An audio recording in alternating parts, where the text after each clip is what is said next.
বন্ধুরা দেখেন আজকে আমি কি বানিয়েছি। মুগের পুলি।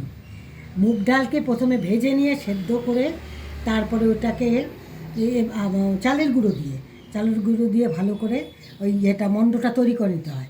নিয়ে তারপরে ওইটাকে সুন্দর একদম পিস পিস করে নিয়ে পুলির মতন করে বানিয়েছি, করে ভেতরে নারকেলের পুর দিয়েছি। পুর দিয়ে বানিয়ে তাকে ভেজেছি, তেলে ভেজে নিয়ে তারপরে চিনি রাস করে দেখেন এরকম করে বানিয়েছি, কি সুন্দর হয়েছে। দেখাতে পারলাম না বানানো হয়ে গেছে, এটা দেখালাম। এরপরে বানাবো চষির পায়েস, তারপরে হচ্ছে আপনার পাটিসাপটা, সবটাই দেখাবো। এটা দেখাতে পারলাম না। এটা এই দেখেন কি সুন্দর হয়েছে না, হাঁস করে দিয়েছি, দেখেন কি সুন্দর। এই যে এক একটা পুলি দেখছেন তো কি সুন্দর হচ্ছে, সাইজটাও সুন্দর। দেখাতে পারলে ভালো হতো। একটা খেয়ে দেখো তো কেমন হয়েছে।